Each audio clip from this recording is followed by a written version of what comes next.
adventurers, your quest is set before you. The road bends off into the distance. It is a cool and gloomy morning.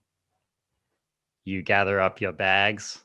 You look around at your stout fellows, your party members, your druids, your paladins, your mages.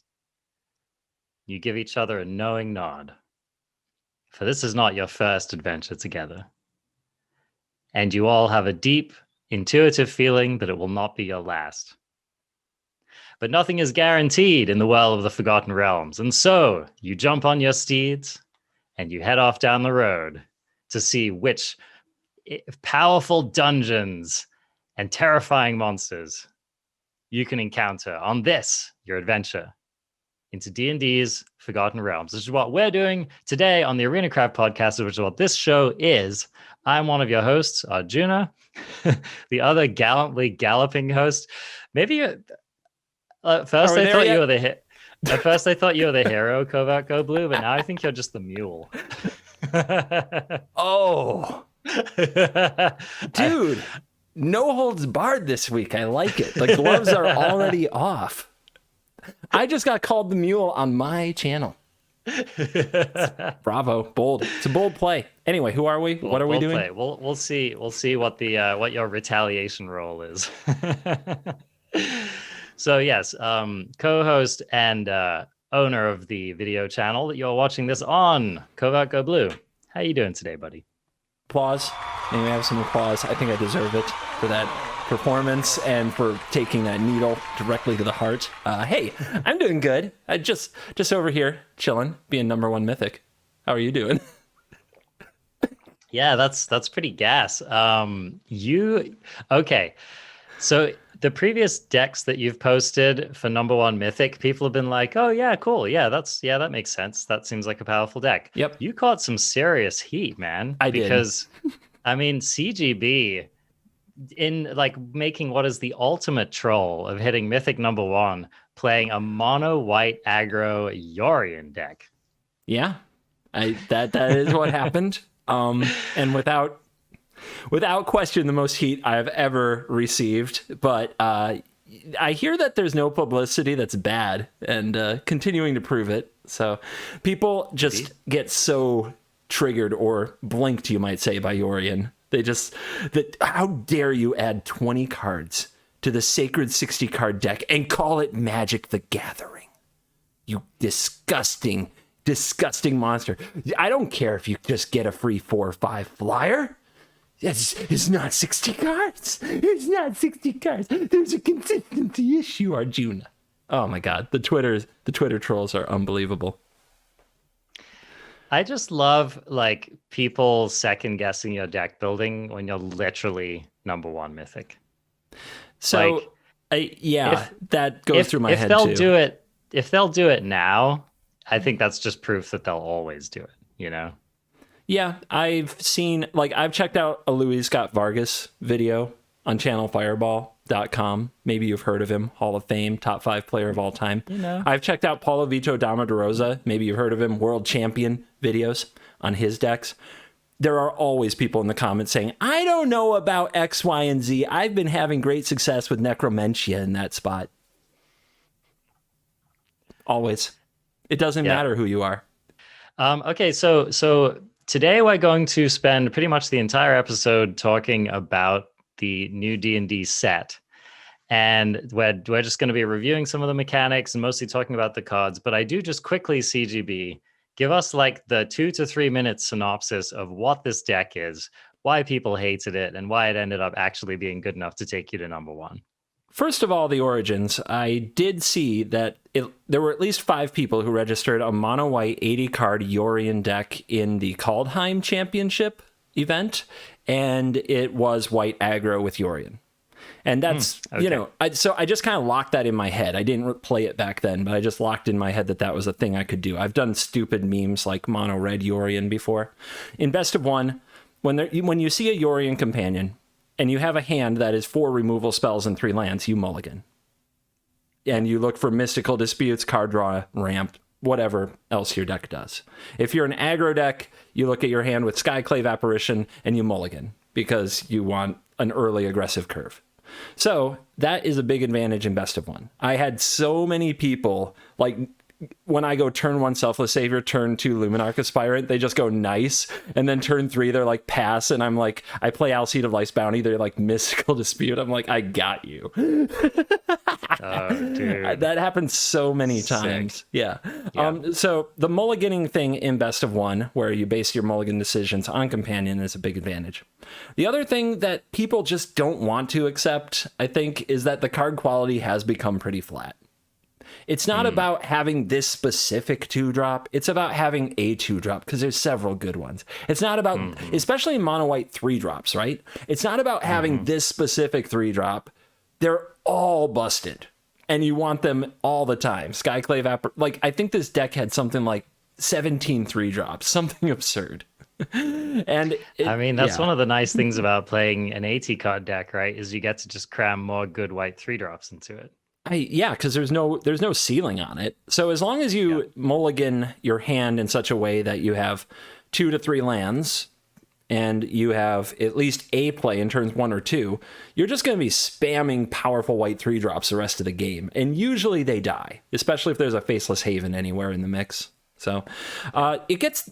I tried a lot of versions of mono white. The stats are on Untapped GG, but the last version was the most successful. All of them were over 60% win rate. But the mono white Yorion that took me from like mid diamond to the top was like 76%, I think, something like that. Did really good. So got there, dropped the screenshot. People accused me of blasphemy, sullying the honor of number 1 mythic. But the fact is, like, being number 1 mythic early in the season is about a decent win rate and a good amount of time to play on specific days. I can't stress that enough. You don't have to be the greatest Magic player to be number 1 mythic in the first several days of the season. You just have to be there, and you have to be trying, and you have to be adequate enough to get some good win rates and pick up wins and be a little tactical about it. I think it's probably hard to do it with a known predictable deck because people are out to beat it. So a little bit of a curve or an angle on it goes a long way. So that's what's up. It was fun. And then after I got to number 1, I switched to a mono black deck with 8 lessons cards and a full Wishboard of Lessons and 4 Professor Onyx. And it had 23 Strixhaven cards and no adventure cards from Eldraine. And I got back to number 1 mythic with that. I held number 1 for about 8 hours with that thing. Yes. Yeah, it was fun.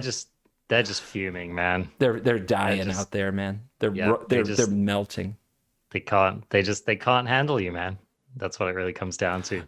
Well, congratulations. I just like that you're out here proving that, you can do something different and still be successful. And even late into a season and late into a format, you can still just be finding new ways to attack the meta game and getting success. Yeah. Did you see, got noticed by Michael Flores?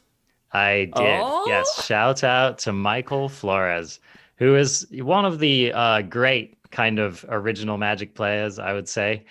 And he, along with Patrick Chapin, they run one of CGB and my favorite longstanding podcast, the Top Level Podcast. And they both have been producing all kinds of content, written and otherwise, for Magic for literally decades now. So yeah, it was so cool to hear from him on Twitter and hear that he likes the unique deck ideas. Like, that meant a lot to me. Yeah, that was super gas. So well done, CGB, and just further cementing your place as the one in Best of One. Thank you. All right, man. So now we're diverting our full attention to this new D&D set. No, not yet. Looks like one more thing. Okay. This is hidden in the state of the game, and I think everybody needs to know this because it is awesome. Like, this is big news. But it is the last thing hidden in a state of the game that's usually an ad, so I don't blame anybody for not reading it. They're not... You know how we wanted Eldraine to rotate early? Yeah. Yeah. What if I told you they're doing that? Really? Kind of. Okay. All right, you have my attention. The standard 2022 queue Remember Standard 2021 last Yes. year, the format we broke in like late August and September? Yeah, remember Yes, that? I do remember. It is Yep. returning early, really early. It is. Oh, It will be wow. live next week. That's gnarly. Eldraine, So, Ikoria, Theros, Core M21 are not legal in this ranked best of one queue. That is gas. That means that we're going to basically get to play an entire set of the new format, basically. That's okay. That has my attention. That is gas. Yeah, we don't have to talk about all these cards as if they're just drowning in Eldraine. Totally. And so I'm assuming that's going to be best of one, just basically like the same configuration that we had last time. Best of one ranked and best of one unranked. Yep. Okay, so I've already come up with a challenge for us, Covert Go Blue. We have to break this format as well. Why wouldn't we? We are the ArenaCraft podcast. We are the podcast focused on MTG Arena. This is an arena format, and I think it's going to be a heavily played one that the pros aren't going to care about. So yeah, we got jobs to do. We do. So okay, I'm looking forward to that. That is a challenge I can get behind trying to solve. Well, awesome, crafties. So go proliferate with that knowledge and get brewing, and we will see you in that ladder. All right, man. And hopefully we'll be playing at least, one. I'll set my sights low. Hopefully we'll be playing at least one of these cards when we jump on that ladder. So Covert Go Blue, they spoiled what looks to me about like maybe half the set so far. Yep. And we've gotten a good selection of mythics and rares and kind of cards at all rarities. We've also gotten to see a couple of new card types so far. So before we jump into this, is there anything kind of general you want to say just about like how the set's hitting for you so far and how you're feeling? Hit and miss, I think is how I would put it. There's a lot of things about this. How do I put it? I feel like the D&D rabbit hole was very deep and they like dug to the bottom. Like they went way into the Forgotten Realms. Because I don't think I expected how far they would take the flavor, the theme, and everything that they're doing, from the card styles to the mechanics. And I'm uncomfortable with how far it's gone. And we'll get to it when we talk about some of the cards, but especially like some of the mechanics and things like that. I'm worried that the magic is getting lost and the D&D is becoming overpowering to those who just want to play Magic and think that D&D is cool, but aren't interested that much in playing D&D. So I think that those people are getting left out a little bit. And I know I'm going to sound like a doubting Dennis, a grumpy old man talking about that. But I've got to be honest, like a big part of why I got into Magic was so I had something to do while the other kids were playing D&D, because I didn't take to D&D. So I feel a little bit encroached upon because I think they went maybe overboard, maybe too far, to be honest. Yeah. I mean, I don't disagree with you. I think this is a celebration of D&D in Magic. And so I think for people for whom that really hits, it's going to feel good regardless of what the cards end up doing in Constructed Magic. But yeah, for someone like me who's not elbow deep in the lore, I'm a little bit like, can we fast forward to the parts of this that really matters for Magic? That's kind of been my feel so far. And perhaps it is just a little bit of that kind of Throne of Eldraine cynicism, which has infected, the general player base lately. But it's just really hard to look at some of these cards and imagine actually playing Magic with them, which I think is sad because that's basically what we all want to do. Mm-hmm. Now, one of the things we do have to remember is that this set is basically in lieu of a core set. It's also one of 5 standard playable sets this year. So that's another thing to remember as well. And I think both of those things just indicate that there's not quite as much pressure on this set to actually be like a big hit, basically. As well as the powering down of standard, So just trying to level it off from the absurd heights that Eldraine was a part of. But now that we do have that 2022 queue that's going to be available, where this is going to be 25% of the makeup of that queue, it's a lot, in my opinion, more interesting that some of these cards that at first we look at and are like, not so much. Now we have to be like, well, maybe. Yeah, maybe. And I mean, as history has proved to us, more of a set ends up being playable than we usually think from the beginning. True. So, we have to kind of keep that in mind. And as history has proven to us, it's often the cards that we overlooked in the first blush. I also want to get, just before the transition, I want to get really clear. I think there are some really cool cards. There's a lot of the flavor stuff that I'm like, it's not hitting with me, but I am excited about a good amount of cards. Awesome. Okay, well, where do you want to begin? The impression I get is that for this week's discussion, you handpicked some cards which you thought would be like really fascinating to get into, or maybe even kind of exemplify some of the themes of the set. I did a little bit more utility of just like scouring through a bunch of cards and picking out cards that I thought would be like just players, cards that people might consider putting in their decks. It's funny, as I look down a lot of my list, it's like a lot of the not very flashy cards. It's just like a lot of the commons and uncommons that I think will eventually make their way into decks. And we also have the show next week where we're kind of expecting to do a bigger like set review of like when we've really seen the whole set and things like that. So this is kind of the appetizer for that, I suppose, where we talk about some of the more exciting stuff revealed so far. Yeah, excellent. Okay, I think before we get into some of the specifics, I want to highlight there's a new card type which they have spoiled to us. And these are called what are they called? They are called classes. Oh, okay.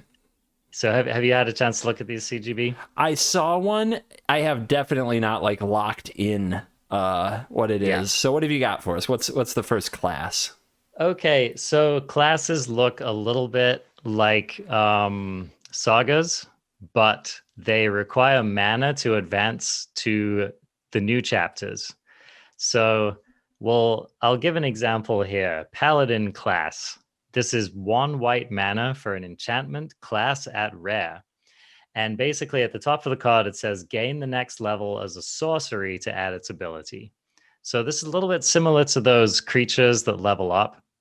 It's kind of a similar thing, except this is the enchantment or the saga version. So Paladin class, for 1 white mana, you get this effect immediately. Spells your opponents cast during your turn cost 1 generic mana more to cast. Then, if you spend 2 and a white at sorcery speed, you can advance to level 2. Creatures you control get +1/+1. And then, for a whopping 4 and a white at sorcery speed, you can advance to level 3. And level 3 says, whenever you attack, until end of turn, target attacking creature gets +1/+1 for each other attacking creature and gains double strike.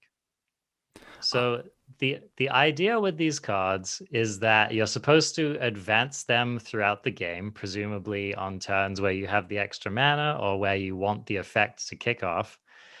And then they have kind of an ultimate ability, which usually costs the most mana. And, that's it. You reach the end of your class. So I guess the idea is that you're like selecting the class for your mage, right? Your character in the game. And then you're investing your mana in leveling up your character. That's the flavor of it. Okay. Interesting. So, and from what I can tell, my biggest question just looking at this straight up is this. So this is an enchantment. This effect just stays. Exactly. So Paladin class is like immediately like a Tithe Taker type effect. Yep. And then when you put more mana into it, becomes a Glorious Anthem effect. And when you put 5 mana into it, it's a Tithe Taker effect, a Glorious Anthem effect, and also this double strikey, bonusy thing. That is exactly. That is weird. Yeah, it's weird. I think Paladin class is of the ones that I've looked at so far, this one looks like to be one of the most in consideration to actually be playable. I'm not necessarily suggesting that this slots into the existing mono white deck, but the effects on here are powerful. And I think being able to get like an Anthem at 3 mana, which is kind of what we're used to paying for them anyway, in addition to getting the Tithe Taker effect and some of the other stuff, I think could end up being pretty good. I don't think it's flagrantly unplayable like some of the other ones are in Constructed. Yeah, I don't feel like counter spells are good right now against the white aggro decks and things like that anyway, where you just want that tax ability at a competitive level or at a meta level. And I don't think you want to invest a total of 4 mana to get a Glorious Anthem effect. So, but it is how do you evaluate just having a mana sink and that level 3 ability? I'm not sure. It's kind of it's a very odd card, right? And there's also kind of this frustration, like what if they just brazen borrow the thing and you have to start over after you put the mana in? That sounds nasty. That is brutal. Or if they just portable hole it, right? Which it says gain the next level as a sorcery too. Is a sorcery. I thought it would actually be sweet if it were an instant because you could threaten the pump or sink mana if you didn't use it on something else. But as a sorcery, that hurts.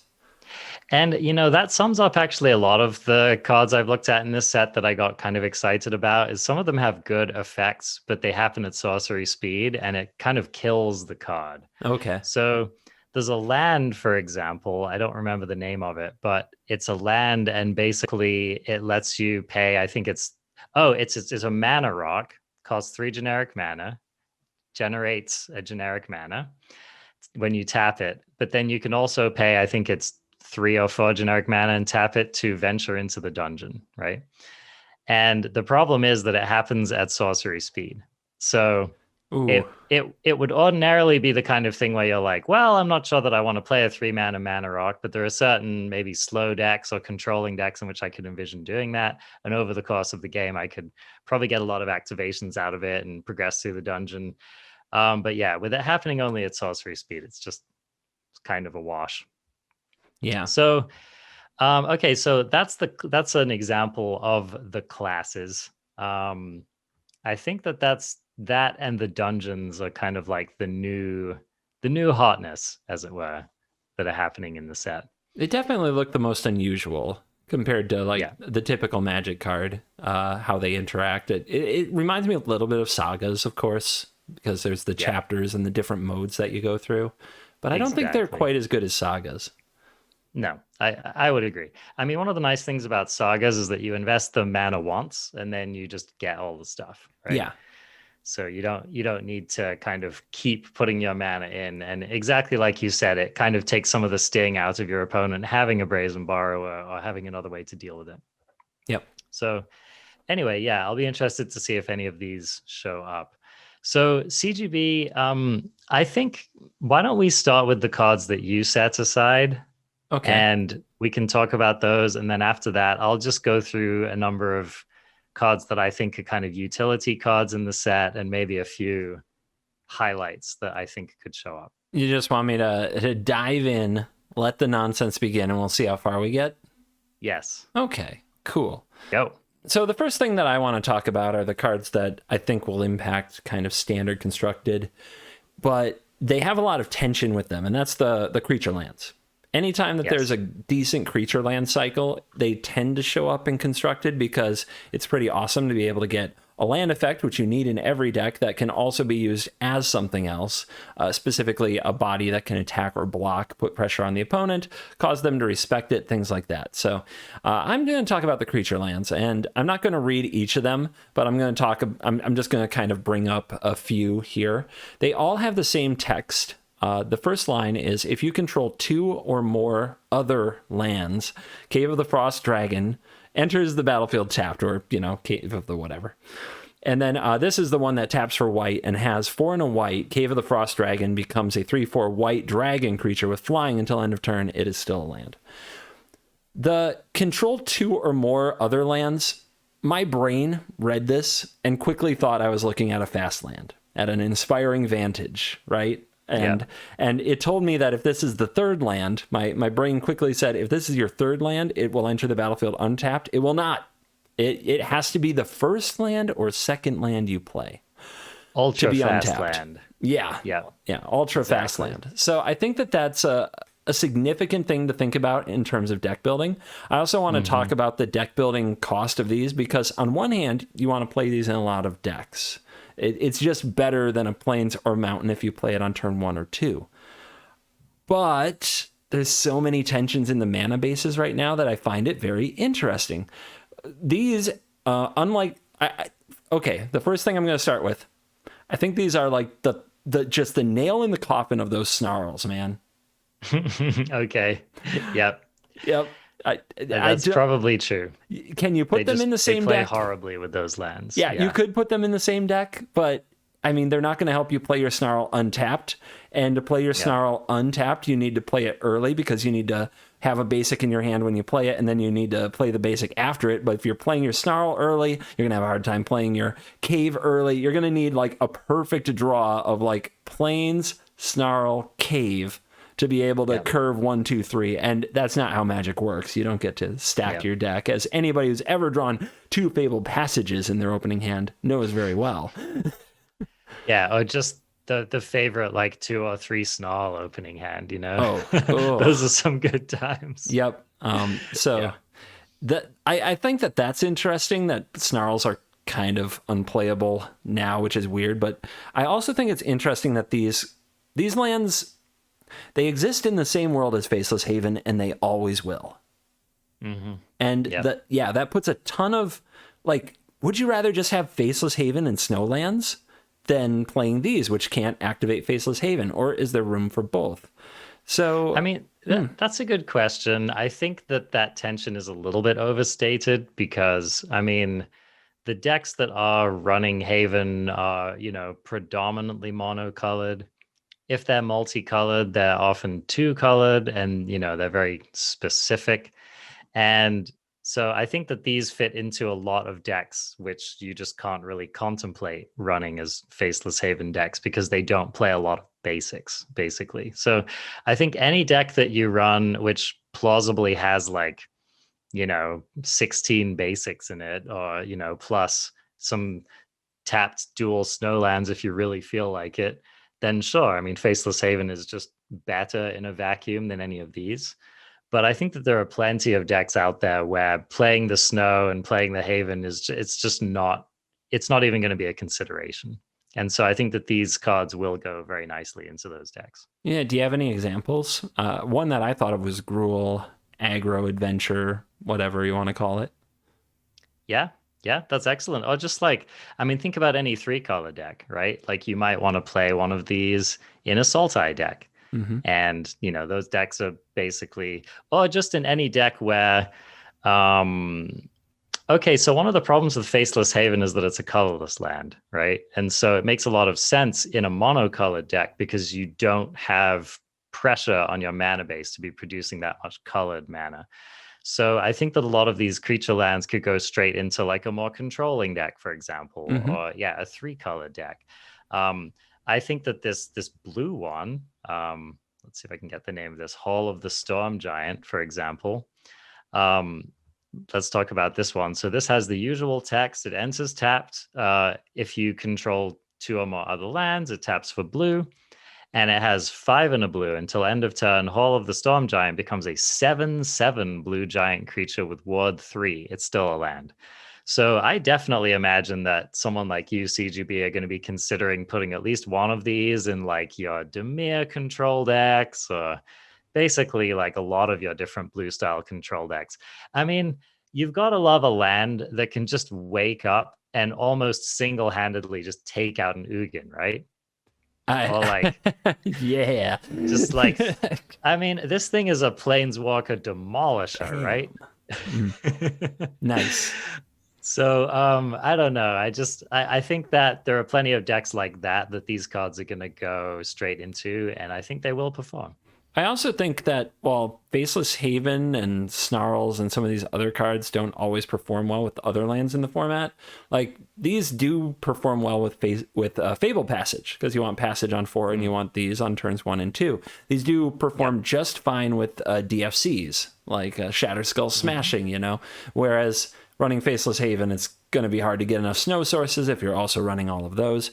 They don't play well with castles, which are still legal for just a little while longer. And I mean, you'd need things to run perfect to line them up with Triomes, although I think Triomes are still worth it.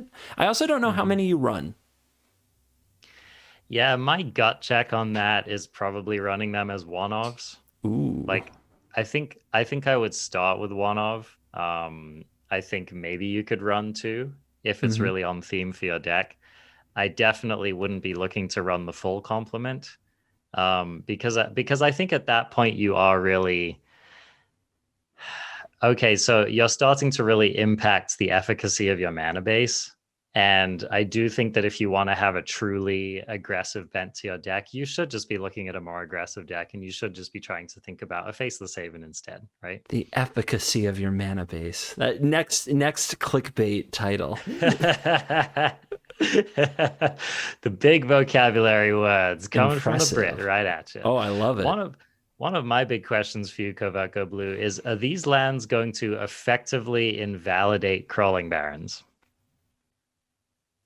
Yes. That's my gut as well. I think that these lands basically are just better than Crawling Barrens. Pretty much any of them. I'm sure you could make an argument in any given deck. And Crawling Barrens does have the advantage of sometimes it can just kind of OTK your opponent, especially if you wait on a key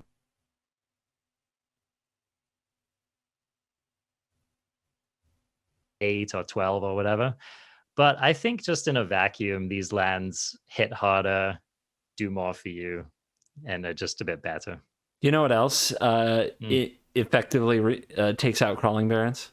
The standard 2022 play cube, baby. There you go, baby. But I mean, I don't want to do that to absolutely every time we reference one of those cards, but it's hard for me not to. Just to be honest, I'm that giddy. I am so giddy about it. Oh, it's so gas. That is such a cool decision they've made. Do you realize how long it's been since you could play a format on MTG Arena without Eldraine? A long time. Yeah. It's been a long freaking time. Long, hard And I'll tell you road. what, it feels 10 times longer than it has been as well. It does. And I mean, think about the fact that, like, for the entire time that COVID has been around, we've had to deal with Eldraine. I mean, it's are these events connected? I'm just saying they hang out together, right? Look, man, I'm not saying the lockdown would have been easier without Eldraine, but think about it. Just think about it. Maybe crafties. a few more smiles, in the world without Eldraine during lockdown. Maybe. Oh my goodness. All right. So, do we want to? Is that all we need to say about these lands, or do we have any kind of an idea of the power rankings?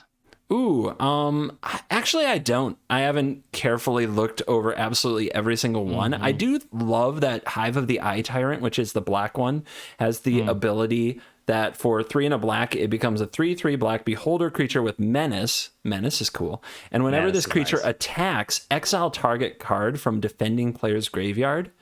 I like that they put just a little extra, and they did this on all of them, but like Hive of the Eye Tyrant just going after the graveyard a little can make a bigger difference than people realize. Maybe they were expecting Uro to still be in the format. Yeah, finally printed some hate. A number of the cards in this set make me think that they expected Uro to still be in the format. Yeah. So absolutely. The red one stood out to me as being, I think, quite good. Den of the Bugbear. So this one, for 3 and a red until end of turn, Den of the Bugbear becomes a 3/2 red goblin creature token with whenever this creature attacks, create a 1/1 red goblin creature token that's tapped and attacking. So, if this one gets like hit by a bone crusher or something like that, then you feel pretty bad about it. But if this gets even one attack in, that's like a major pain in the rear. This thing's just spitting out little tokens for free every time it swings in. And that's for a deck like a control deck, that's gonna get very annoying very quickly. So I do think that Den of the Bugbear I think it's strong. I think it's a strong consideration for red aggressive decks. I don't know whether it's better than Faceless Haven. I'm not ready to say that about it. But I think that this is like a card that you can confidently put in a red deck and feel good about playing. What the deuce is a bugbear? You got me, man. Got it. You got me. I'm guessing it's more than the sum of its parts. It's not just some insect bear, but I guess we'll find out. Yeah, sweet card. And for like mono red or for Winota also. Like thinking about this with Winota is interesting because it leaves So that. that's gas. Yeah, it makes leaves the two 1/1 dudes. behind. Yeah. It's 2 dudes attacking. I mean, that's freaking sweet. Yeah. Yeah. So, So I see a future for Den of the Bugbear, especially when Bone Crusher rotates. All right, so what are we moving on to next here, CGB? So the next card I want to talk about is Xanathar the Guild Kingpin. This is 4 blue-black for a 5/6 legendary creature Beholder. It is a mythic. And it says, at the beginning of your upkeep, choose target opponent. Until end of turn, that player can't cast spells. You may look at the top card of their library anytime. You may play the top card of their library. And you may spend mana as though it were mana of any color to cast spells this way. What do you think of this card? I have to move beyond the Dies to Doomblade argument with this because, that's, of course, the initial protest, right, around this card. Cards like Mystical Dispute and Doomblade get a card like this pretty hard. But assuming that you are either able to protect it or just that you ever untap with it, I mean, yeah, this card definitely goes off. And I think one of the things that I like about this card is that I think this has the potential to be like a prison win con, right? Yeah. And I'm sure that you have more to say about this, but one of the things that I like about this card is that especially if you're playing against like an aggro deck or a deck that plays a lot of cheap cards, you might actually be able to just like play cards off the top of your opponent's deck until you hit a land and then pass back to them. And then if they don't have an answer, they draw their land and maybe they play whatever else is in their hand. They pass back to you. You just play off the top of that deck until you hit a land. And eventually they will just not be able to do anything. And even if they do eventually answer the Kingpin, you've spent this entire time playing cards off the top of their deck while they have basically been emptying their hand. So even if they do deal with the Kingpin, you have a big board and presumably you've still been drawing your own cards. So yeah, I mean, I think Xanathar can be like a pretty devastating win con. Yeah, I think that this card doesn't pass the Dies to Doomblade argument and therefore will be written off by a lot of people very quickly. And that is true. But you know what else is true? You're probably going to win if this doesn't die to Doomblade. Like the game can just end. Because like you said, you can play lands off this, but you might just not and make sure that the opponent draws nothing but land for the rest of the game. You can also play multiple spells. You can play one spell, then play another spell, then play another spell because it's open-ended. Whatever the top card of their library is, you can keep playing it. And not every deck leaves the house equipped to kill a 5/6 on site. Like, it's true. Yeah, I mean, Portable Hole and Glass Casket aren't going to do it. Eliminate's not going to do it. Like, there's a lot of cards. Bone Crusher Giant, nice stomp, bro. Yeah, mono red in general, like they have to have like two. They have to have basically 2 Frostbites just ready to go, or they can't kill us. Yeah, either. just a reminder: Elder Gargaroth did not pass the Dies to Doomblade test. But it is a very popular card right now because there are decks that are just unequipped to kill it. And people realize, rightfully so, that if you just start attacking with this thing, you win. It's card advantage. It's hard to deal with. Absolutely dominates the battlefield. And Xanathar wins in a different way. You just bury your opponent and you control the top of their library. That's so brutal. It's so frustrating. That's the thing. Another thing you can do is you can just play like a good creature off the top, or if they have a removal spell that can kill Xanathar, you play that. And even if you leave them with a playable card, it might just be some darky card that's not going to have an impact on the game, right? Yep. So I think it's like you get to dictate how that turn starts. And especially because, I mean, here's the other thing that's so devastating about this card is that if you untap with it, you get to decide how you use your mana. You get to decide, what interaction you leave up, and you also get to know what your opponent's drawing for their next turn. So yeah, it's very easy. I mean, especially if you build a deck with Xanathar in mind, it's very easy to imagine this just, yeah, just taking over the game, being an unstoppable threat. And I mean, just look at that smug smile, man. I mean, it was made for you, CGB. What are you trying to say? I will say there's also this sweet situation that might come up that some people might just turn them off the card forever. What if you have creatures, they don't, and their top card is the Doomblade? Yeah, I mean, yeah. You might be Doomblading your own creatures to keep your Xanathar alive. Totally. Yep, that could happen. You know, this is what I'm envisioning, CGB. I'm envisioning you building like an Esper control deck, which runs like 4 doggos and 4 Xanathars, and you just go from there. Mm-hmm. I want to try this. Have you seen the Grixis Reanimator deck? No. Like Crokeys has been playing a little. It's kind of gotten some steam in standard, but basically you reanimate Velomachus Lorehold, you attack with it, you reveal another one of those 5 mana like Unbreakable Bond reanimation spells, and you reanimate another creature like a Coma. Kind of want to reanimate. Okay. Kind of want to reanimate this. Yeah, it's a good reanimation target. Could even end up being a good cheating into play target. Mm-hmm. So yeah, I mean, not a card to sleep on. It might just not line up properly. I mean, 6 mana is a lot more than 5 mana, which is really something. So this really does come down late in the game. It's harder to bring it down and leave up interaction, etc., etc. But it is an undeniably powerful card. All right, cool. And what else have you got for us, CGB? I want to talk about Adult Gold Dragon. Okay, this one's all you, baby. Oh, really? You ain't got a lot to say about Adult Gold Dragon? I think I could sum up my opinion on Adult Gold Dragon in one phrase, but I'll let you go for it. All right. So, this is, first of all, the naming is a little odd, but apparently it's this way in like monster manuals or in D&D. Like dragons are classified by age. I have had a lot of people tell me this because I still find it weird to say, I have an adult gold dragon. I'm casting adult gold dragon. I don't know how old Shivan Dragon is. Nobody ever told me. I have no idea. Question. Is Glorybringer young, medium, old? I have no idea. Yeah. But this is an adult. Sprite Dragon is probably young, right? Somewhat clear. It gets older as you cast your spells? I don't know. Somewhat clear. Anyway, the Adult Gold Dragon is 3 and a red-white for a 4/3 flying lifelink haste dragon at rare. At rare. Which I think is key. That's it being rare says something to me. So I'll ask you what that is in a second, but I think a lot of people are looking at this and just being like, ugh. And what? Like, that shows how insane our power creep has been.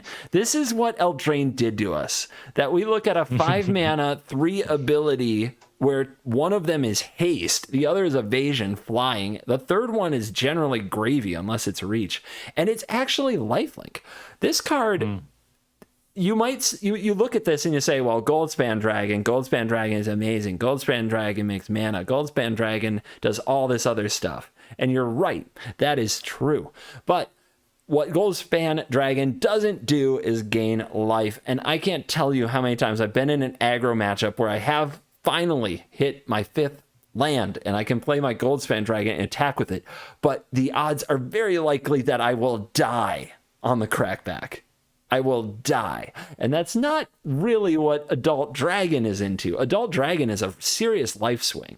And if Planeswalkers were actually a part of the format, like any significant portion, it would be a Planeswalker murdering machine. And I feel like this card is better than we think it is, but the power creep mindset has absolutely like sullied it for all of us, is how I look at it. But I'm going to say it, you can't stomp it. Okay, so it passed the Bone Crusher test. Yes. A 5 mana, 5 mana rare. A 5 mana rare dragon passed the Bone Crusher test. There's another mono red test this dragon does not pass, unfortunately. The Bite of Frost? Good. Don't worry about it. Nobody's gonna play that anymore because they're gonna want to play the little goblin land. They're gonna want to get in the bear. What was it? The briar bear patch. Bugbear. The bugbear.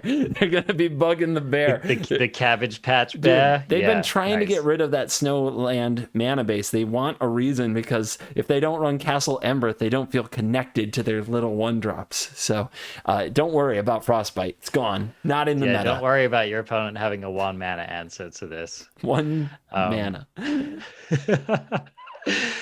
Yeah, I mean, so Dies to Frostbite is my first submission, is my first 1-phrase submission for this. Another one is Gold's Pendragon exists. You made a fair point about how this lines up, but I still think Gold's Pendragon is twice the magic card that this card is. And the third phrase that came to my mind when I looked at this was should have been an uncommon. Ooh, which look how power creepy we are. That's what I'm talking about, right? Because the irony is, like, in some limited formats, this isn't even a very good card. You know, like there are some limited formats where like the removal doesn't line up. Who knows? Like Adult Gold Dragon might not even be very good in this limited format. We don't know. All right, I'm gonna hope that's not true. All right, I'm definitely in the haters club for sure, and I think that's fair. I just think it's interesting. That's why I bring it up. Yeah. Oh, you know what? It doesn't die to? What's that? Power word kill. That's true. Got him. Take that. Got him. How you like that? Doesn't die to Vanishing Verse. Yeah. So many cards, it doesn't kill it. All right, we have ourselves a winner. Prismari Command. We could do this all day. All right, so you're ready to move on, but there were a couple of dragons that I wanted to discuss while we're on the topic of dragons. And you think now is all right? Yep, now's a good time. I think cool. Now's a good time. Let's do it. So I submit for your consideration Ebon Death Draco Lich. 2 black, legendary creature, zombie dragon at Mythic. It is a flash flyer. It's a 5/2. It ETBs tapped. But wait, there's more. You may cast Ebon Death Draco Lich from your graveyard if a creature not named Ebon Death Draco Lich died this turn. So I can already see a number of objections people might have to this card. For example, Kovarko Blue. What are some of the objections that you might have to playing this card? I object because I hate fun, interesting, cool, awesome, skeletal, but not quite skeleton zombie dragons. Okay. That's a very valid argument. So, okay, this doesn't pass the Bone Crusher test. He wasn't ready for the troll. You actually expected me to answer that seriously. Okay. Sorry. I trolled pretty hard. Yes, Bone Crusher. Go on. So Bone Crusher is the thing. First thing to note, though, this isn't going to share a standard with Bone Crusher for that long. So this will have the majority of its time in standard B without Bone Crusher. Here's another thing. Even with Bone Crusher, I think that if you're playing this in like most aggressive black decks, you're probably doing it wrong. But I wonder if you would consider running 1 or 2 copies of this in like a controlling Dimir deck, which is already full chock-a-block freaking full of removal, right? So obviously, you're probably not going to play this on turn 4. You might not even play it on turn 6. But here's the thing about this card, okay? First of all, 5 power hits hard, right? So let's say that your opponent, like on turn 5, they slam their Ashiok, right? Soul Render. And they tick up and they make a little dude, and you just slam Ebon Death. The next turn you can just clock in. And I don't remember, does Ashiok go up to 6? It goes up to 6, and it's Ashiok Nightmare Muse. Nightmare Weaver, I think. Yeah, so maybe that's a bad example because this doesn't kill Ashiok, but there are plenty of planeswalkers that Ebon Death can just freaking knock on their sides, right? It's not even necessarily bad against an Ugin, for example. But here's another thing, right? Is if you get this back even once, it's going to start to be very annoying. And with a whole suite of 2 mana black removal spells in the format, it's going to be fairly simple for you to like kill your opponent's creature, replay Ebon Death. And then let's say that your opponent answers it, either that turn or the next turn.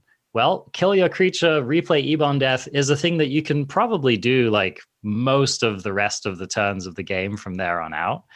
And I just think that this card could start to become like exquisitely frustrating for your opponent to play against, especially since like it does block a number of the other dragons that we're talking about here. And I think in any kind of a longer and grindier game, this could be a real problem. What do you think? I like this card a lot. I think it doesn't pass the traditional Bone Crusher Giant test, but it does in a different way. It's a combo with the opponent's Bone Crusher, because say they do stomp it. That's fine. Now they have a 4/3 creature. They're going to play their 4/3 creature. What are you going to do to their 4/3 creature? I'm going to kill it with a million different ways that I have to kill a 4/3 creature. And when I do kill it, not only will I murder their nasty little Bone Crusher Giant, I will bring back my dragon, because it doesn't say creature you control died. It doesn't say creature you control died on your turn. It says when a creature, you can cast it from the graveyard if a creature not named this died this turn and it has flash. The flash ability always belongs to the Ebon Death Dracolich. So if on your turn we trade creatures, or I kill one of your creatures with a Heartless Act, Power Word Kill, whatever, I can recast this. I think this card is absolutely sweet. I'm really excited to try it in a non-Bone Crusher world, especially, but in general, I think this is a very cool card and a very fun kind of grindy win con. I agree. I also just think this is the kind of card that really punishes your opponent for tapping out. You know, your opponent, like, they play a Questing Beast, you flash in an Ebon Death, right? Okay, you're not blocking it that turn, but you untap with your mana, and then they untap and they have to get through Ebon Death, and you have interaction, right? It's just, I don't know. Like, I think that this card could start to get very annoying. That 5 power, also, it tangles with just about every threat except for an Elder Gargaroth.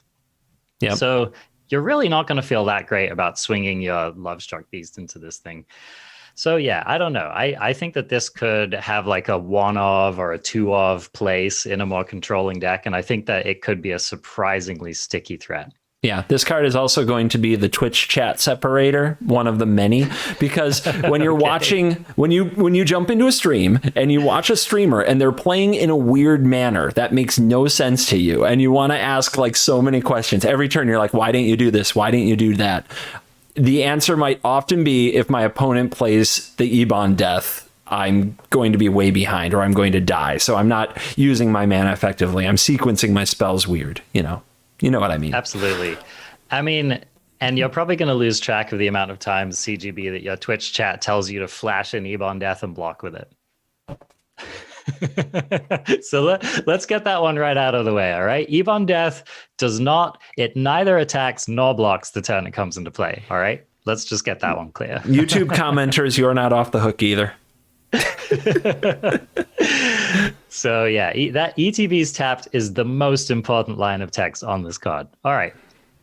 Another dragon that I wanted to talk about, young British dragon. Oh, is Imrith. Okay, so let me look this card up. I need a spelling so I can look this card up. IYM.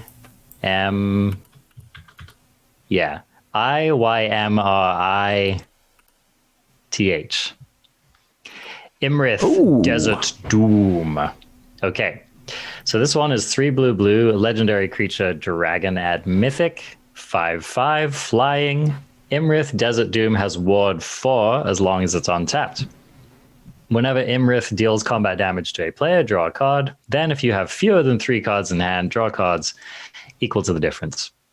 So first thing to note, ward 4 is a lot of ward. This does die to Doomblade, but it's a 6-mana Doomblade. So, that's kind of something to consider. It reminds me a little bit of, what was that Dragon Lord that had hexproof as long as it was untapped? That would be Dragon Lord Ojutai.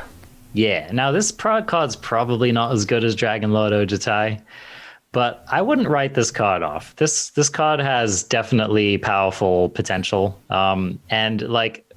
I just like ward. The higher the ward number is, the bigger of a pain in the butt it's going to become. And you have to remember that you can't even old binding the old gods on this and expect to get away with it if you don't have an extra 4 mana around. So I think that this card is going to be a surprisingly hard to deal with threat. And you get to decide, right? You get to decide when you swing in with it. This is going to be a total nightmare, I think, for people playing Goldspan Dragon, because, I mean, if providing you resolve it, right? Of course, I mean, this does not pass the mystical dispute test, but if you can get the dang thing down, like, they can't swing into this. Like, I mean, even if they make treasure, like, they're not going to be able to afford any kind of useful anything on this. So this is like I would say not like a hard counter to Goldspan, but it's a pretty strong counter to Goldspan. So anyway, I think that this card has potential. What do you think?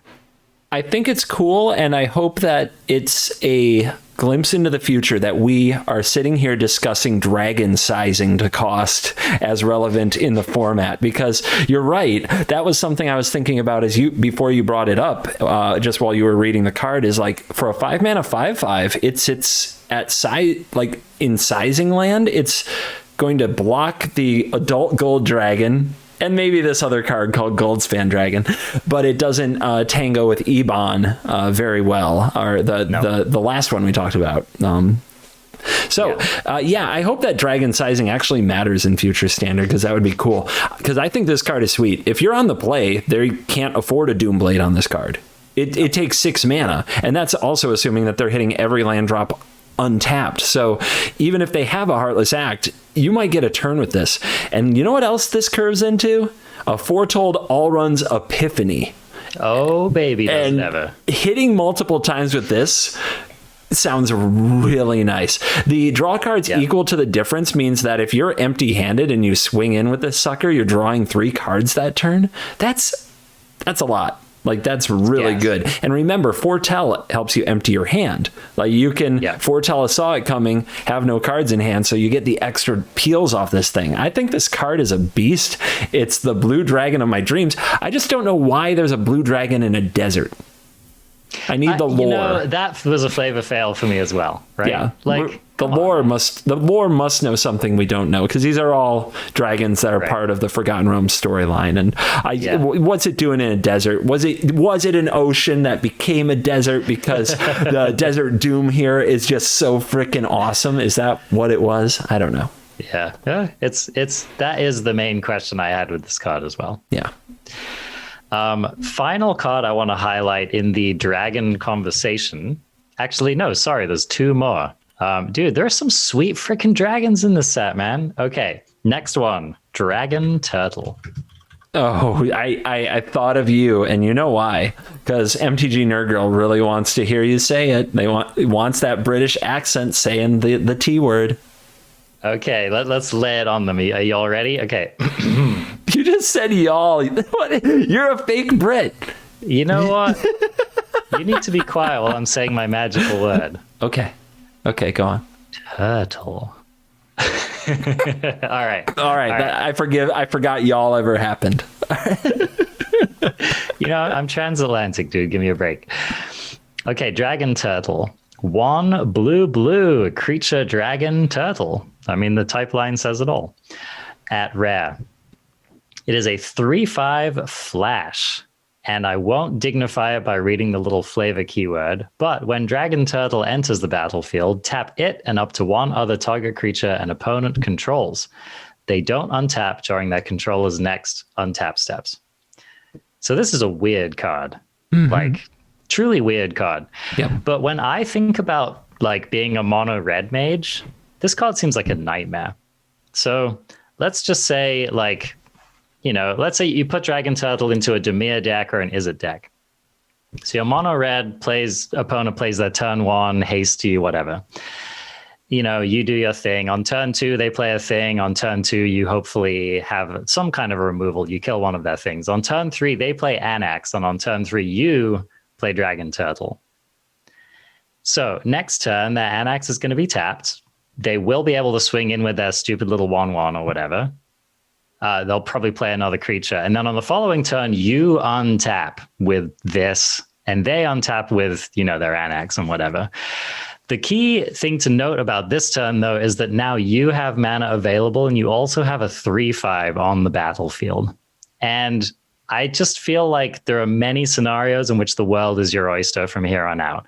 You could do things like have a negate up and, whatever Doomblade of your choice is. You could have a Brazen Borrower. You could have anything else. And the problem is that a 3/5 is a really hard creature for your mono red opponent to attack into. Like, it's a lot of toughness, and it's enough power to kill basically everything but a Torbrand from their deck. Mm-hmm. So I think that this card could be a substantial speed bump in aggressive matchups in general. And I just think it's a sweet card. Agree with like all of it. I think you hit all the points I would hit about the card. The thing I want to bring up that might not be apparent on first reading is that you have to tap it when it enters the battlefield, whether your opponent has a creature or not. That does suck. So if for some reason you decided to play Dragon Turtle Beatdown, this effectively takes a turn off. It is a turtle. Yes. I definitely think of this as a sideboard card in aggro matchups, because, it's definitely not. It's not going to go into your blue beatdown deck. But here's the thing. Where else are you going to get a 3-power, 3-mana flash? Even if it does take a turn off, is it that bad? I mean, that's what I'm saying, dude. This is a 3/5 flash for 3 mana. That's sick. House. So this might be main deckable. I'm not convinced that it's sideboard only. I think that that's clearly where you start. But I wouldn't be surprised if this Dragon Turtle is sneaking around in the main deck. You know what I mean? Especially if there are tournaments that are open deck lists that you're playing in. Like, just the presence of this in the list can be like, I don't want to run headfirst into the Dragon Turtle. And anything that makes Annex a worse card, like you described, is music to my ears, of course. And I mean, this stat line is so beautiful. This thing blocks Faceless Haven for days. It does. This thing blocks Bone Crusher for days. Yep. Like, it's just like you're going to have to do some work most of the time to get this thing off the battlefield. And I think that this card is sweet, and I want to live in a world where this is playable in standard. I also have to just throw it out there. The amount of lightning in these blue cards is almost, and a bunch of them have like flash or they're dragons, and you're just like, let's get some more like thunderstorm light. As I don't know if you know this about me, as a fan, and I mean lifelong big fan of epic thunderstorms and lightning displays, it's doing it for me, man. You can improve almost every card with some lightning on it, except for maybe a lightning bolt. True. This is like anyone who wants like one of them sweet 80s shirts with like some animals and some lightning on it. Yeah, this is the set for you. Oh, baby. All right, before I hand it back over to you, CGB, there is a dragon artifact. Let me see if I can find it here. Orb of Dragonkind. Yes, why don't you read that for us? This is a rare for 1 and a red. It is an artifact. 1 tap, add 2 mana of any combination of colors. Spend this mana only to cast dragon spells or activate abilities of dragons. And for a red and a tap, sacrifice Orb of Dragonkind. Look at the top 7 cards of your library. You may reveal a dragon card from among them and put it into your hand, with the rest on the bottom of your library in a random order. Okay, so I think that this is a pretty sweet card. It is a mana rock for dragons. Yep. So it doubles the mana you put into it, which is nice. So it helps you to play your dragons 1 turn sooner if you want to play them on curve. Next thing, of course, I mean, it digs you 7 deep for a dragon, which any deck that you would put this in, you're almost certainly going to hit. And the final thing is that it also plays, I would say, fairly nicely with Galazeth Prismari. So I don't know, man. I think we could have some kind of a dragons deck in standard. I don't know if it's going to be great. Maybe it ends up being the next Giants deck. But if it is at all playable, it's definitely going to include this card. The dragons available are already like 10x the power of the Giants. So don't worry about that. Okay. The Prismari Dragon deck is already a contender, like doing plus 50% win rates in competitive standard events right now.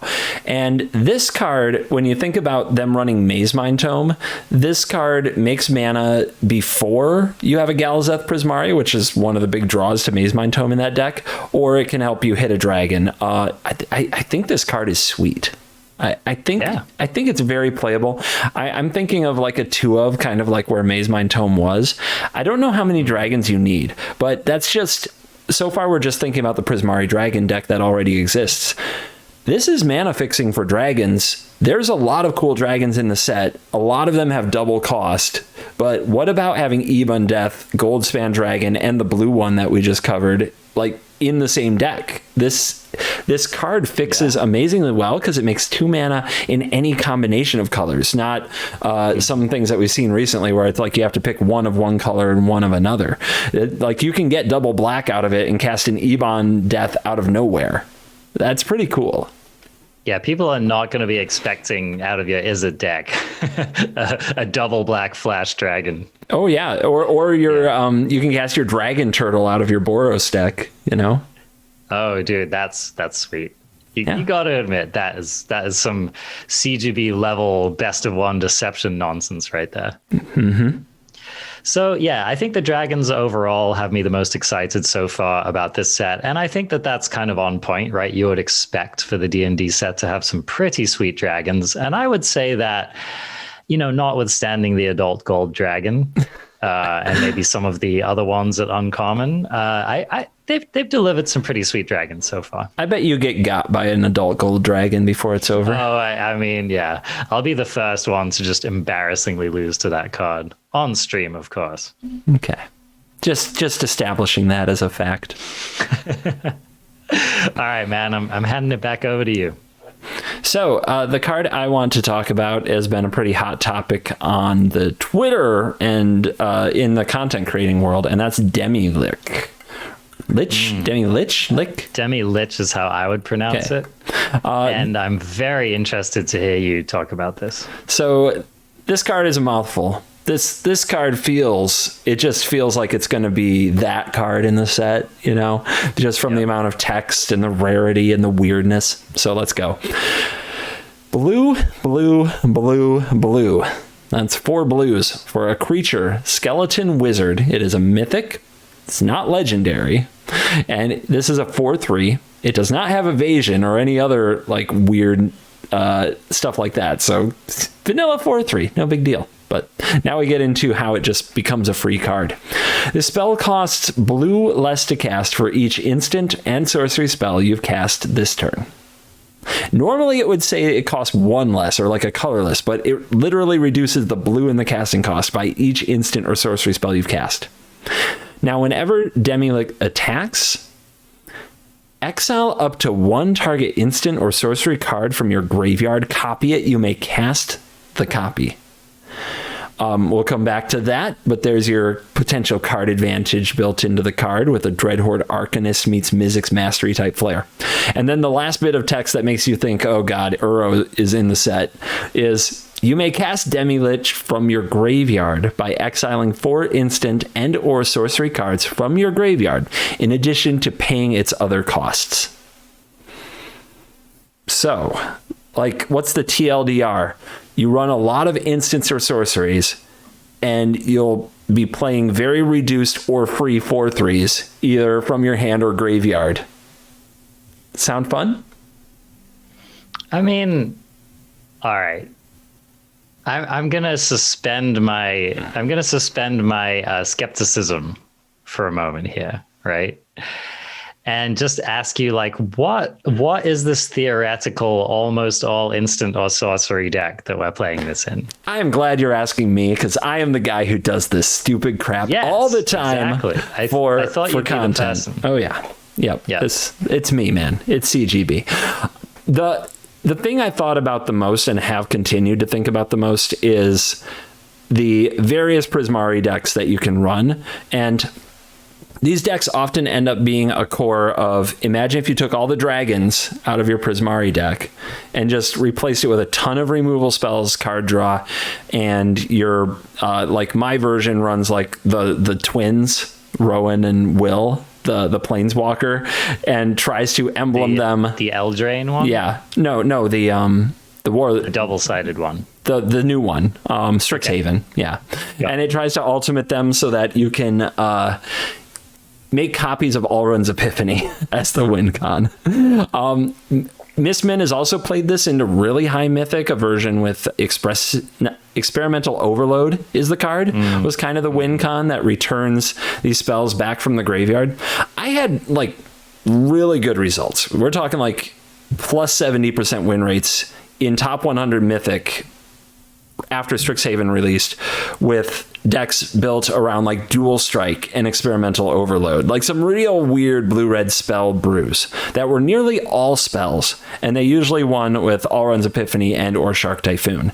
And I do think this deck just slots right in, this card, I mean, because now you don't have to run like the Wonder Twins to have a win con. You don't always have to win with Alrund's Epiphany. You just like make a few of these and beat the opponent down while managing their board in all the other ways that you can. And I think that Expressive Iteration opt, if you want to get into like Crash Through, maybe there's a place for that. If you want to get into Sprite Dragon is another way to do it, you can.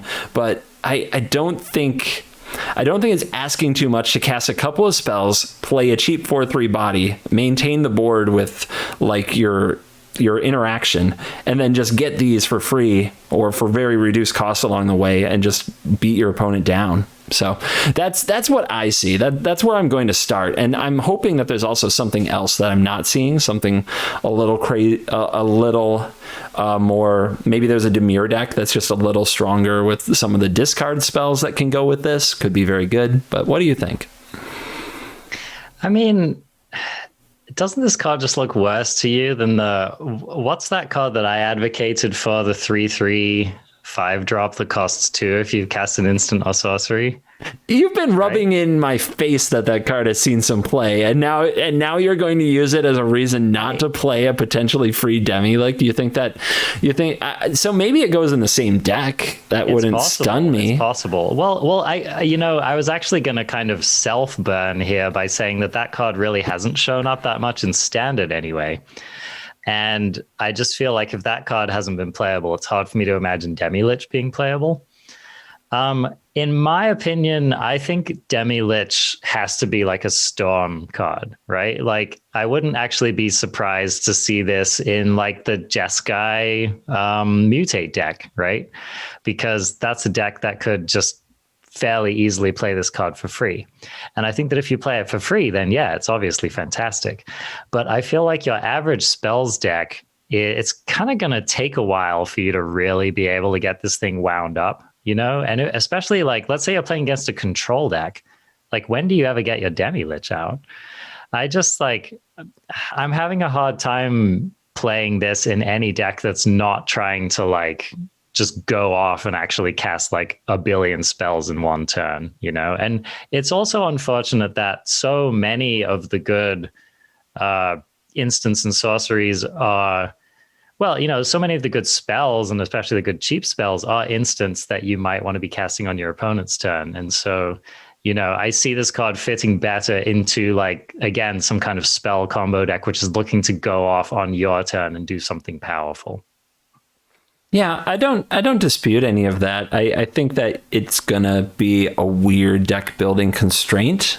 I think that the both ability to recur it from the graveyard and the fact that you can just cast it, like in a longer game, you just play it. The opponent kills it. Now you cast it from your graveyard again. Just pay 4 each time. You know, like that kind of grindy element, I think, does keep it in the conversation, because I don't think that you have to cast it at a super reduced rate for it to be useful in the late game. I just think that in the mid game, like what Can't you just picture like we go into that turn 4, turn 5, maybe you're a little bit behind a stalemated and you cast like a Prismari command, right? And like maybe you discard 2 of these and you draw 2 cards and you make a treasure, and then you shock the opponent's thing, and then you cast an opt, and then you cast 2 Demilicks from your graveyard or something, or or 1 from your hand, 1 from your graveyard. And it's like we just flip the game around. And it sounds magical Christmas land, but it's not that far off from like what people said about Arclight Phoenix. Well, that's a really good comparison, actually. And I think that Arclight Phoenix is a prime example of a card which compares to this.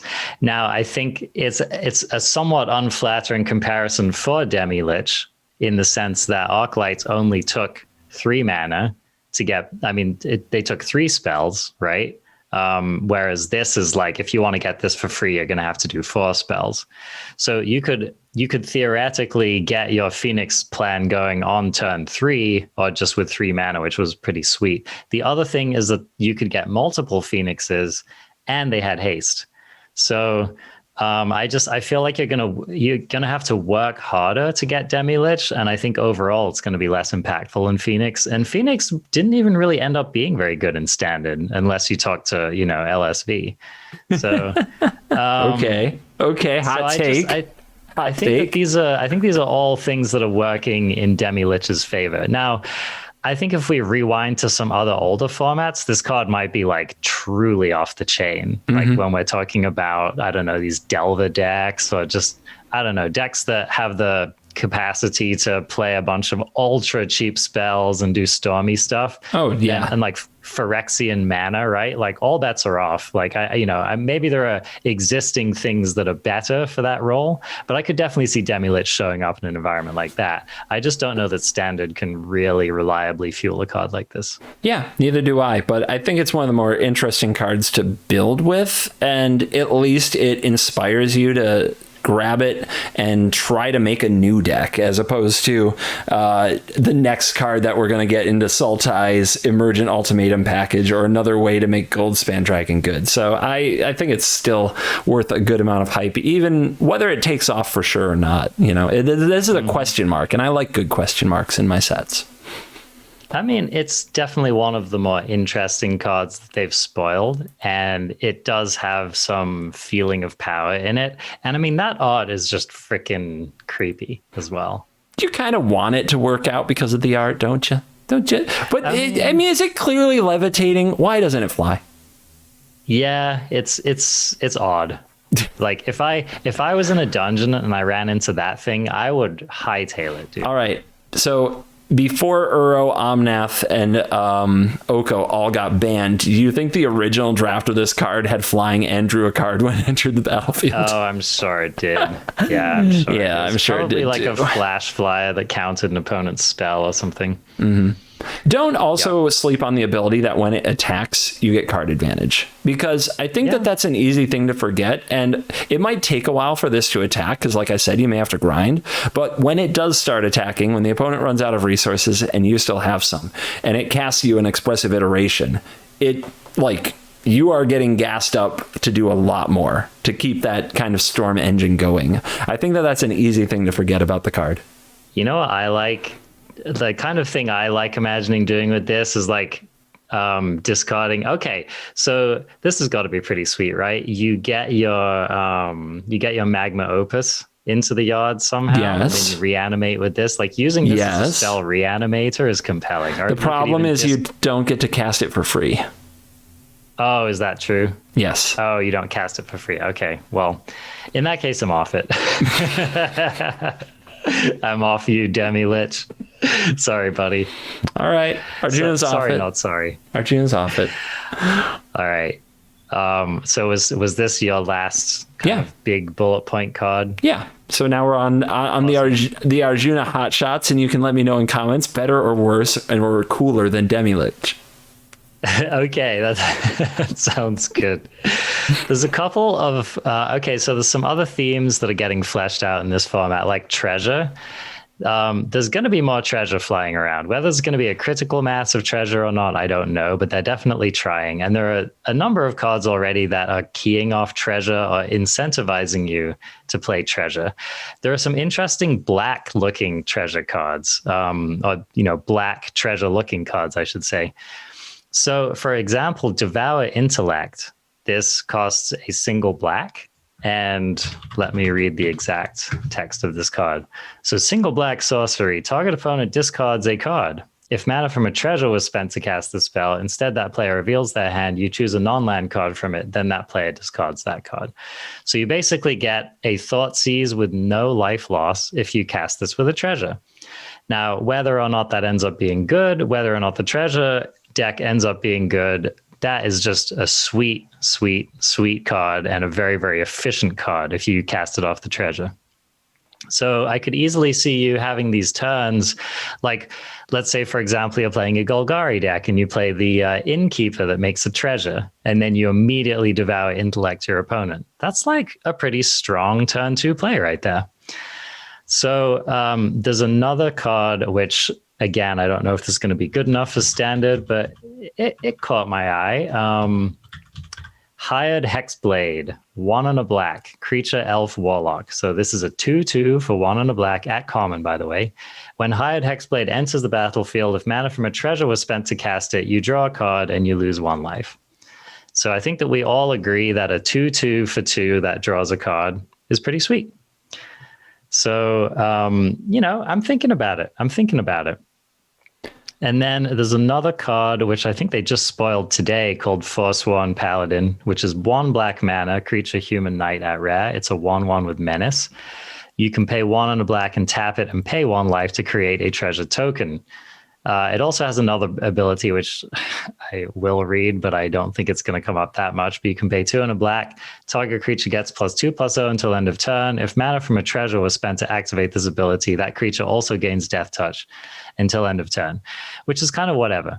But I think that a 1 mana treasure maker is interesting. And I think a curve where you go turn 1 Paladin, turn 2 make a treasure, that's compelling. So, I'm not coming in necessarily hot on this, but I just think that there could be some interesting black-based treasure deck in the format, which if it gets enough support could be really sweet. And another thing to remember is that treasures making any color of mana could really enable, Grixis, for example, which has historically been a very, very difficult color combination to play in formats like Standard, where we don't have fetch lands and all that kind of stuff. So do you have any thoughts on this black treasure thing? Yeah. Human Knight is the type on the Forsworn Paladin, and there is a little bit of a Knight sub-theme lurking around, and that might bring back, if you remember, Eldraine was the other Knight tribal set, and those haven't seen play in a while. But when you think about that 2 and a black ability that gives a creature Death Touch, and you combine it with Knights that have First Strike, and the fact that it's not sorcery speed, it's instant speed, they just can't block something. Yeah. Like your Knights, if they have First Strike, are getting in. They're not going to block it, because whatever they block it with is going to die because of Death Touch. Oh, and dude, think about this. Isn't this called a nightmare if you're playing in an Embercleave deck? Yes. It is. Death Touch, a real threat. Yeah, Death Touch with Embercleave is so red black Knights might get one last ride, for those who want to do that. So that's pretty cool. I'm trying to remember what the tribe was that they did this with last rotation, where the very last set pushed the tribe. It was vampires. They had the Ixalan vampires, and then the very last set was M20, and they had Sorin, and they had all these other vampire cards. So for a few months, we got this bonkers vampire deck, and I'm on the watch out for Knights to do that. And as far as the treasure stuff goes, it's interesting because usually making and gaining treasures requires some below rate action. So having these things that give you just a little bit more, I'm not sure if it's going to balance out and be worth it, but it's definitely interesting because I don't think we're going to get away to just make a treasure for a mana. I think that's too cheap of a rate. So I think everything that's going to make a treasure is going to be 2 mana or more. So are these cards good enough on their own that you would play them even if you don't get to use the treasures very well? And if you draw the treasure enabler and the treasure payoff and you use them together, is it like, are you doing it? Is it very, very powerful? Exactly. And I think it might be. I think it might be. And I mean, just think about the ability to ramp, right? I could easily see like maybe some Rakdos aggro deck, which manages to make a few treasures on the first couple turns. And all of a sudden you're just like getting like turn 3 dragon in the face or whatever. Like, I don't know. It could snowball, or, a deck that gets to that 5 treasures for Magda surprisingly quickly, and you're all of a sudden cheating dragons out or cheating leaves out or whatever. Like, I don't know. It could get there. Yeah, Magda's a good looking card with those treasure effects, isn't she? I mean, she's not getting any worse, that's for sure. Especially again once Bone Crusher rotates. A couple other cards in this archetype might be interesting. Skullport Merchant, 2 and a black. This is a 1/4 creature dwarf citizen at uncommon. When Skullport Merchant enters the battlefield, create a treasure token. This is, of course, a throwback to the Sailor of Means, which was the blue version of this card, which I don't think that card, it saw like fringe play, I would say, in its standard environment. But I know as a Yorion Mage CGB, you're a fan of effects like this. In 100-card Brawl, thank you. And it has another ability as well. 1 and a black, sacrifice another creature or a treasure, draw a card. I don't know, man. This card has potential. Could be too slow. Could be not impactful enough. Oh, yeah. I'm just going to fire up my Yorion Skullport Merchant deck. Just let's go. Let's go. I will be surprised if you don't take this for a ride with Yorion at some point before that card rotates out of standard. Okay, we'll see. We'll see. Final one, Shambling Gast. So I thought you said Shambling Gas. Shambling Gasp. So this is 1 black mana for a 1/1 creature zombie. When Shambling Gast dies, choose 1.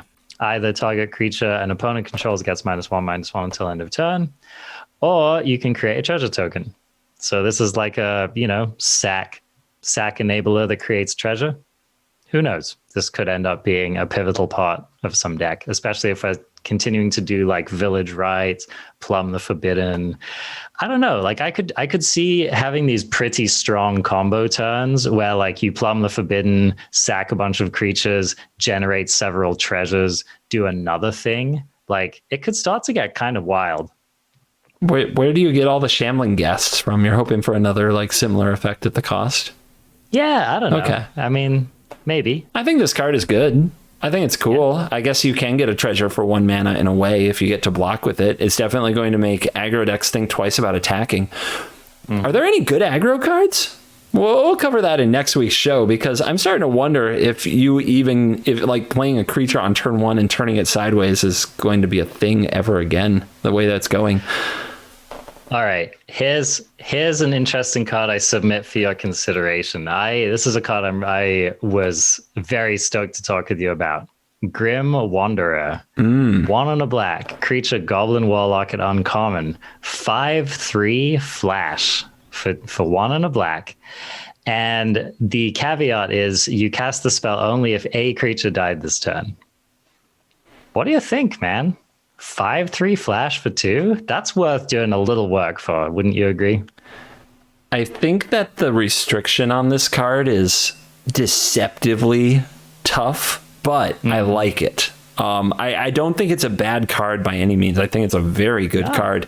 I think that if it sees a good amount of play, it's absolutely format shaking. Like, it just changes how you interact with everything. Because, like I talked about, is playing a 1-drop and turning it sideways really a thing? Well, if you have this card, you're going to want to play a lot of creatures, a lot of 1-drops, because you never want to be unable to cast it. It sits in your hand until something else dies. That is a big problem. In a top deck war, that is not good.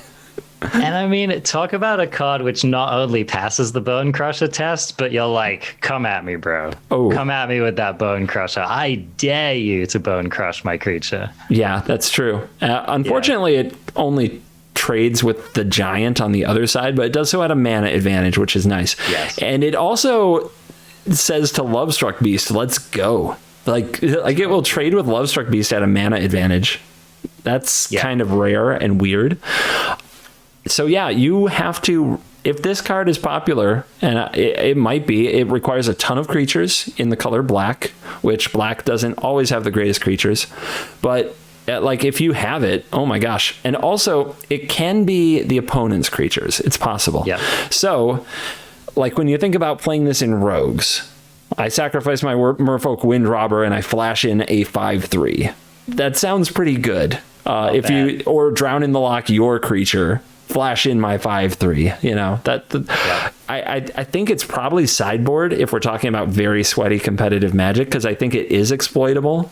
If people know that this is a popular card, they can play around it. They can let you sit there with your mopey 1/1s and not get your 5/3, but they can only do that for so long. It also says creature died, not exile. So exile removal. Exile removal just continues to get premium. But if you have creatures of your own to sacrifice, like I mentioned Merfolk Windrobber, and I'm sure there are others, or if you're doing Village Right stuff like you said, it shouldn't be too hard to get a 5/3 for 2 at instant speed, and that's pretty gross. It is pretty gross. And just think about other things like, let's say that we have an Orzhov deck running like Selfless Savior, right? I mean, bingo. Again, yeah, that's awesome. Great call. You can have these sequences that just get like really disgusting. So, this might end up being one of those cards that like looks like it has promise and then no one ever ends up playing it ever. But I'm holding out hope for this one. I mean, this thing's a bruiser. More or less play than a Vantress Gargoyle?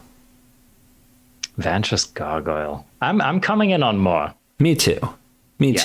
I think that there's a lot of potential here. I like it. Yeah. And I mean, it's just a sweet design, man. Okay. So, and then there's one other black card I wanted to talk about, which you were talking about aggro. And so I thought I would just highlight some of the cards in the set that I'd seen that seemed like they could be aggro contenders. So white, this is WIGHT, by the way. This is a 1 and a black for a 3/2 creature zombie soldier at rare. White enters the battlefield tapped. Whenever a creature dealt damage by white this turn dies, create a tapped 2/2 black zombie creature token and exile that card.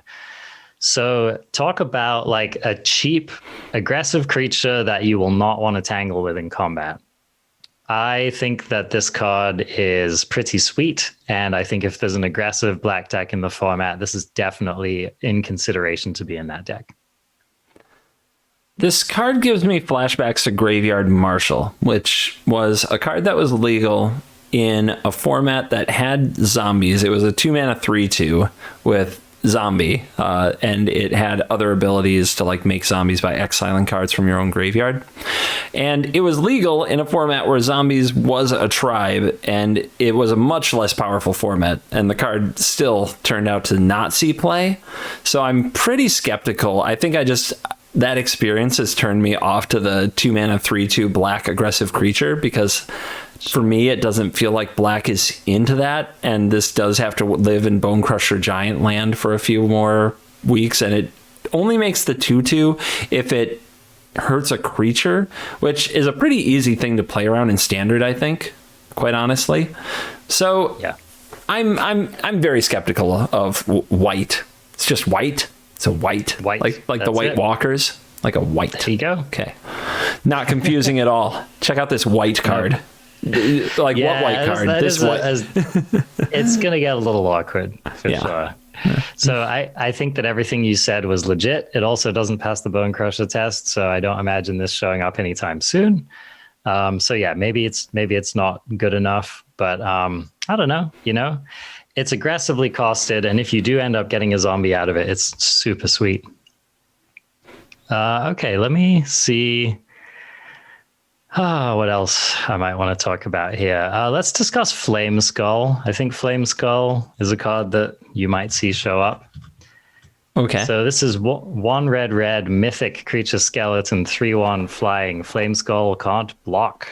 And when Flameskull dies, exile it. If you do, exile the top card of your library. Until the end of your next turn, you may play one of those cards. So the phrasing on this is confusing, but basically what this means is that you can either play Flameskull again, or you can play the card that you exiled with it. You can't do both. So, okay, one of my main questions is, does this compare favorably or disfavorably to the red Phoenix? Phoenix of Ash. Yes. I would say disfavorably by a lot. Haste is really good. Escape is nice. Pretty good. The fire breathing ended up being surprisingly relevant on that card. Mm-hmm. Yep. Yeah. So maybe Flameskull is just not as good as that. One thing I like about this is that as long as it doesn't get exiled by a removal spell, you can play this basically as many times as you want. So that's something that you couldn't necessarily do with the Phoenix. I don't know that that's enough to recommend it above the Phoenix, but I think this card's interesting. I think it is too, but I think that this is interesting in a boomer way. Okay, that's fair. That's fair. Like, it reminds me of a card called Forbidden Familiar, which is very, very old, but basically I don't think Magic is played in a way that you can get a lot out of this card in modern Magic, but we'll see if I'm wrong. I'm super down on this one.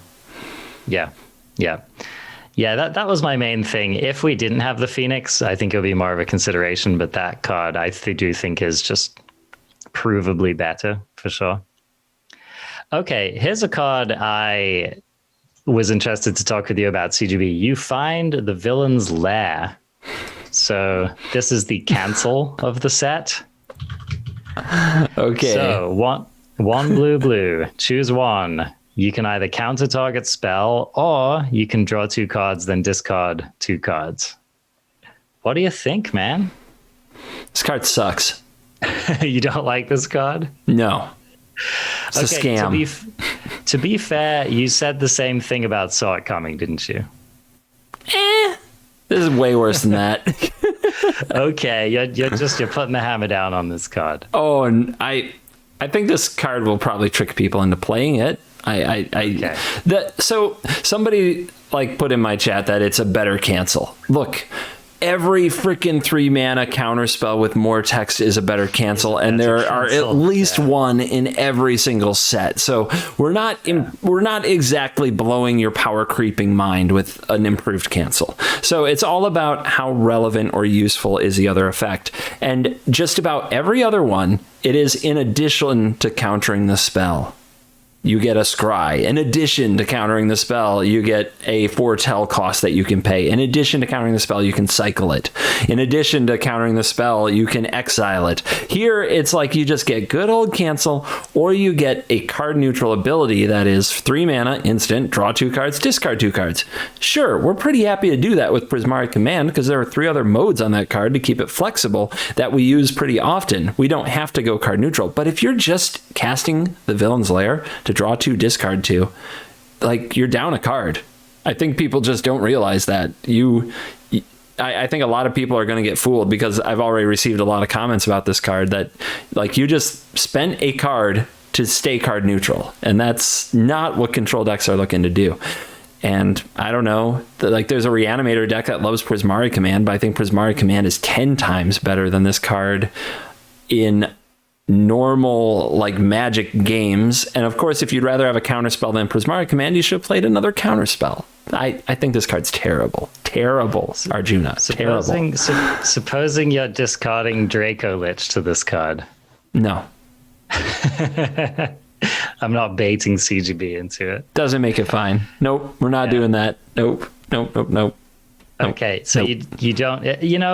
I think one of the problems with this card is I think the theory, right, is that it helps you find lands in the early game and it helps you pitch lands to find gas in the late game. But I think that would be legit if that wasn't a problem that had already been fairly well solved, right? How many control decks are you running these days, CGB, where you're not interested in making a land drop every turn? None. it's like, okay, sure, you're sometimes pitching lands, but that's because you're casting a spell that's maybe drawing you a bunch of cards and you have to pitch a couple and whatever, but I also feel like this is kind of like a boomer trap card where it's just like, I think that this would have been better back in the day, but I think that control decks just don't need this anymore. Yeah, I just think it's a scam. Okay, here's another interesting blue card, which I think some people will be scammed into playing, but I do think that there are potential uses for this card. Tasha's Hideous Laughter. 1 blue, sorcery. Each opponent exiles cards from the top of their library until that player has exiled cards with total mana value 20 or more. So, before we go into the standard applications, I do think that this card could be like, I don't know whether this is true, but this could be like an amazing troll in Modern. For example, I was just watching Andrea Mengucci play a food deck built around Asmarana, what's that guy's name? Asmarana Mordecai Dyson Nikolika. That's right. So that deck, I like the total CMC of that deck is probably like 30. And so I think with a couple copies of Tasha's Hideous Laughter, you could just freaking mill your opponent out. But I think as far as standard goes, I mean, obviously you're going to run into this in the play queue, CGB. But what do you think about this card? I'm never going in the play queue again. That's what I think. That's what I think. Look, I'm gonna try, because it would be foolish not to, but I'm going to try like Turbo Mill with Maddening Cacophony, Rogues, and Tasha's Hideous Laughter, because I think you should. Because this card does offer potential to exile an absurd amount of cards. And there was Star City Games was doing the thing where they like sleeve up some proxies and play and see how the cards work. And against a deck with like great henges in it, the person casting the Tasha's Hideous Laughter was still milling like 12 to 15 cards.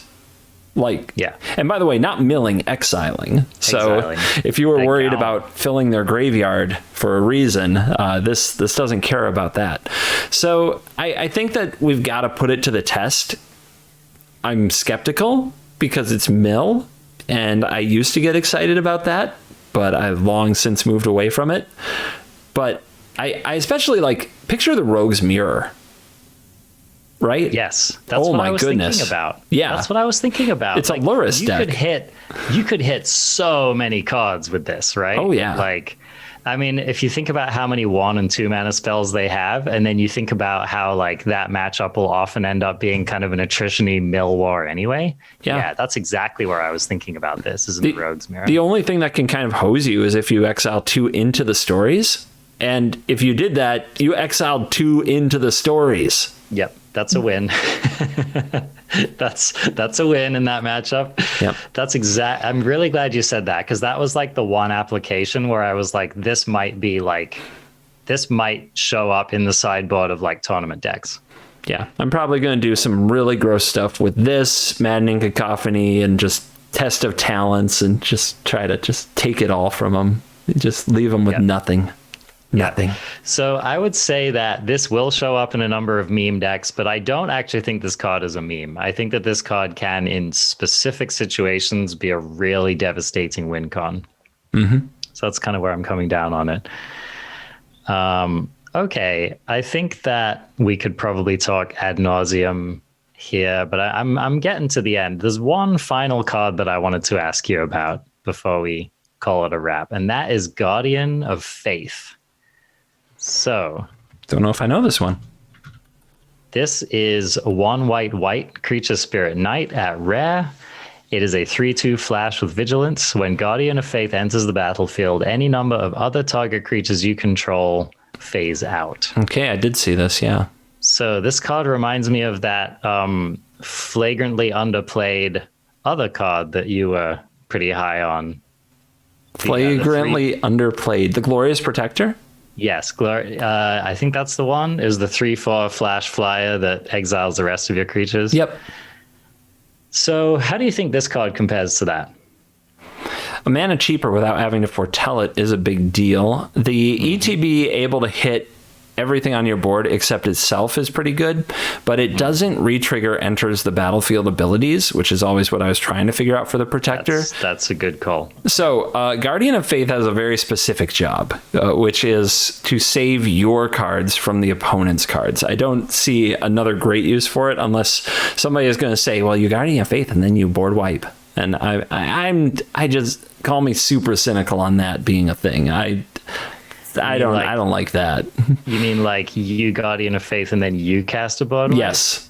Yeah, that's nonsense. I'm not that is nonsense. I'm not going to build a deck nonsense. Around that, you know. We do not main deck board wipes in white aggressive decks, and we very seldom sideboard them. So, yeah, on the other hand, your opponent's effects, I think what I like most, we have protection, we have indestructible. Those are very white mechanics. None of those save you from exile effects, which is why Shadow's Verdict and Extinction Event have continued to plague the white aggro decks.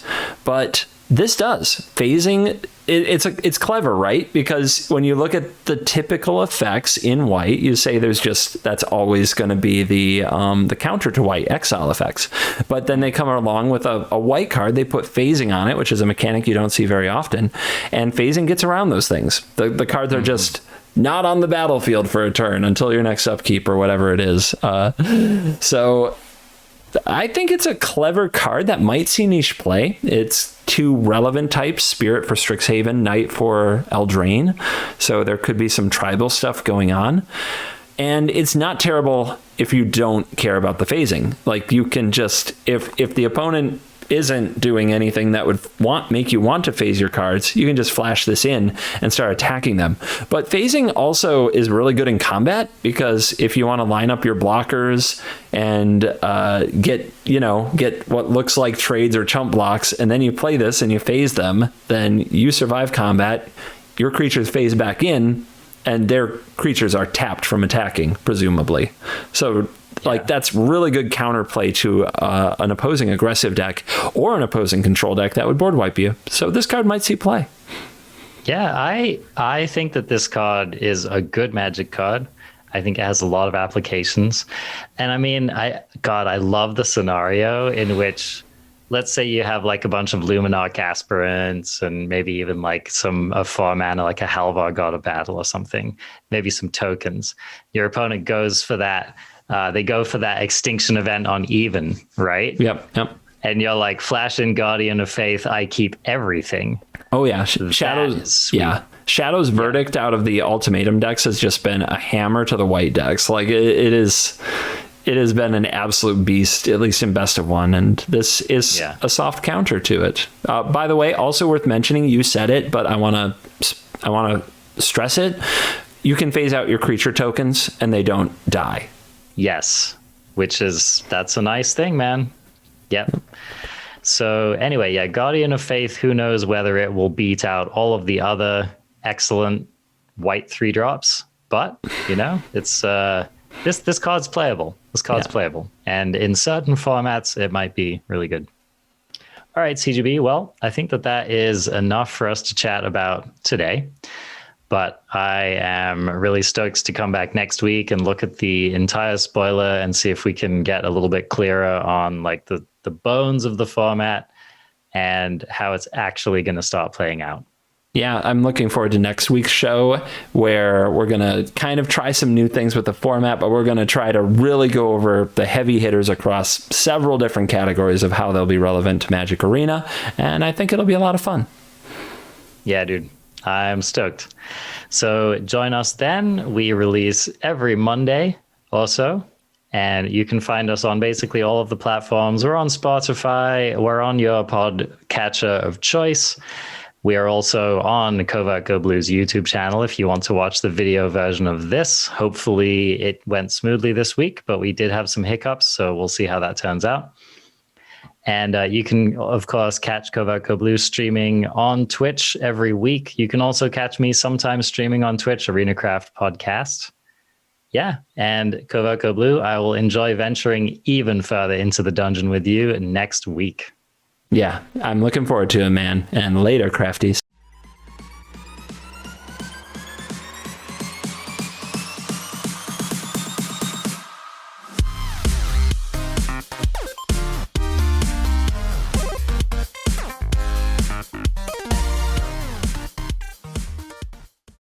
You never know which bit Bottle Brush is going to snip and drop on us. Like a nuclear missile. Getting your inspirations set up. Good diss track. Like a nuclear missile.